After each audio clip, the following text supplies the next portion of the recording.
Then Samuel died, and the Israelites gathered together and lamented for him, and buried him at his home in Ramah. And David arose and went down to the wilderness of Paran. Now there was a man in Maon whose business was in Carmel, and the man was very rich. He had 3,000 sheep and 1,000 goats, and he was shearing his sheep in Carmel.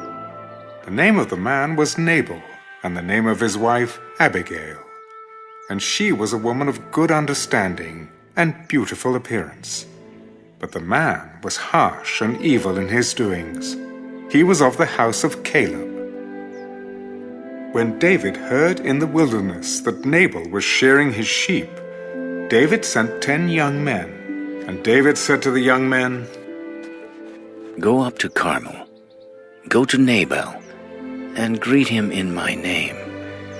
And thus you shall say to him who lives in prosperity, Peace be to you, peace to your house, and peace to all you have. Now I have heard that you have shearers. Your shepherds were with us, and we did not hurt them, nor was there anything missing from them all the while they were in Carmel. Ask your young men, and they will tell you. Therefore let my young men find favor in your eyes, for we come on a feast day. Please give whatever comes to your hand, to your servants, and to your son David." So when David's young men came, they spoke to Nabal according to all these words in the name of David, and waited. Then Nabal answered David's servants, "Who is David, and who is the son of Jesse? There are many servants nowadays who break away, each one from his master. Shall I then take my bread and my water and my meat that I have killed for my shearers, and give it to men when I do not know where they are from?" So David's young men turned on their heels and went back, and they came and told him all these words. Then David said to his men, "Every man gird on his sword." So every man girded on his sword, and David also girded on his sword. And about 400 men went with David, and 200 stayed with the supplies. Now one of the young men told Abigail, Nabal's wife, "Look, David sent messengers from the wilderness to greet our master, and he reviled them. But the men were very good to us, and we were not hurt, nor did we miss anything as long as we accompanied them when we were in the fields. They were a wall to us, both by night and day, all the time we were with them keeping the sheep. Now, therefore, know and consider what you will do. For harm is determined against our master and against all his household, for he is such a scoundrel that one cannot speak to him."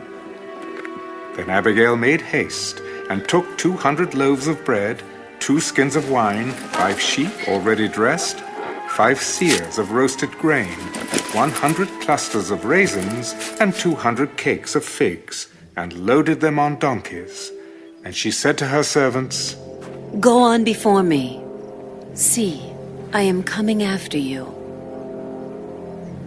But she did not tell her husband Nabal.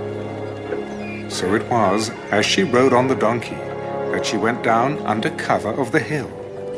And there were David and his men coming down toward her, and she met them.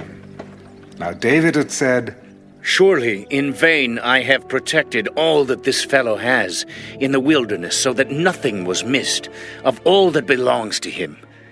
And he has repaid me evil for good. May God do so, and more also, to the enemies of David, if I leave one male of all who belong to him by morning light." Now when Abigail saw David, she dismounted quickly from the donkey, fell on her face before David, and bowed down to the ground. So she fell at his feet and said, "On me, my lord, on me let this iniquity be. And please, let your maidservant speak in your ears, and hear the words of your maidservant. Please, let not my lord regard this scoundrel Nabal, For as his name is, so is he. Nabal is his name, and folly is with him. But I, your maidservant, did not see the young men of my lord whom you sent. Now therefore, my lord, as the Lord lives and as your soul lives, since the Lord has held you back from coming to bloodshed and from avenging yourself with your own hand, now then, let your enemies and those who seek harm for my lord be as Nabal. And now this present which your maidservant has brought to my lord, let it be given to the young men who follow my lord. Please forgive the trespass of your maidservant, for the Lord will certainly make for my lord an enduring house, because my lord fights the battles of the Lord, and evil is not found in you throughout your days. Yet a man has risen to pursue you and seek your life. But the life of my lord shall be bound in the bundle of the living with the Lord your God, and the lives of your enemies he shall sling out as from the pocket of a sling. And it shall come to pass, when the Lord has done for my lord according to all the good that he has spoken concerning you, and has appointed you ruler over Israel, that this will be no grief to you, nor offense of heart to my lord, either that you have shed blood without cause, or that my lord has avenged himself. But when the Lord has dealt well with my lord, then remember your maidservant. Blessed is the Lord God of Israel, who sent you this day to meet me. And blessed is your advice, and blessed are you, because you have kept me this day from coming to bloodshed, and from avenging myself with my own hand. For indeed, as the Lord God of Israel lives, who has kept me back from hurting you, unless you had hurried and come to meet me, surely by morning light no males would have been left to Nabal. So David received from her hand what she had brought him, and said to her, Go up in peace to your house.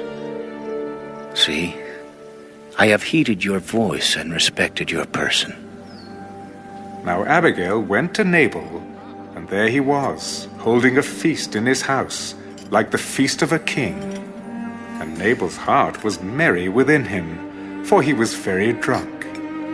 Therefore she told him nothing, little or much, until morning light. So it was in the morning, when the wine had gone from Nabal, and his wife had told him these things, that his heart died within him, and he became like a stone. Then it happened, after about 10 days, that the Lord struck Nabal, and he died. So when David heard that Nabal was dead, he said, Blessed be the Lord, who has pleaded the cause of my reproach from the hand of Nabal, and has kept his servant from evil. For the Lord has returned the wickedness of Nabal on his own head. And David sent and proposed to Abigail to take her as his wife. When the servants of David had come to Abigail at Carmel, they spoke to her. David sent us to you, to ask you to become his wife. Then she arose, bowed her face to the earth. Here is your maidservant, a servant to wash the feet of the servants of my lord. So Abigail rose in haste and rode on a donkey, attended by 5 of her maidens. And she followed the messengers of David and became his wife. David also took Ahinoam of Jezreel, and so both of them were his wives. But Saul had given Michal his daughter, David's wife, to Paltai, the son of Laish, who was from Galim.